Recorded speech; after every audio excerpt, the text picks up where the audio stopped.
Bienvenue dans mon premier module. Avant de parler de nutrition et de sport ou de plan nutrition, on va faire quelque chose de très important. Arrêter ton environnement de décider de tes soirées à ta place. L'objectif de ce module n'est pas de ne plus jamais craquer. L'objectif de ce module est que ton craquage ne soit plus automatique. Tu auras 7 à 14 jours pour mettre en place ces 4 actions que je vais te dire maintenant.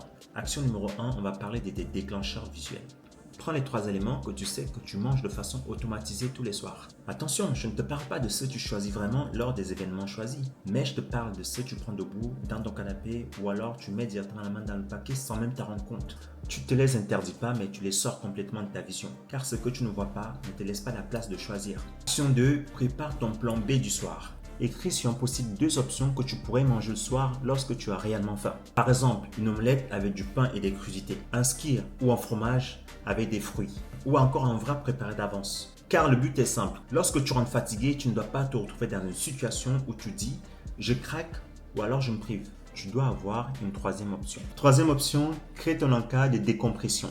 Choisis une action de 10 minutes avant d'ouvrir ton placard le soir. Une douche, une marche, une tisane loin de la cuisine. Une playlist et 10 minutes sans téléphone. Choisis-en une et répète-le tous les soirs pendant une semaine. Tu t'interdis pas de le manger après, mais tu crées une pause entre ton émotion et ton assiette. Enfin, quatrième action, change de lieu ou de réflexe. À partir de ce soir, tu ne manges plus directement dans le paquet, ni debout dans la cuisine ou assis sur ton canapé. Et si tu choisis de manger, tu mets une portion dans ton assiette, tu t'assois et tu manges sans écran pendant 20 minutes. Parce qu'une assiette que tu choisis n'a rien à voir avec un automatisme subi. Ta mission pour cette semaine ne cherche pas à être parfaite. Surtout pas. Cherche seulement à avoir un craquage automatique de moi.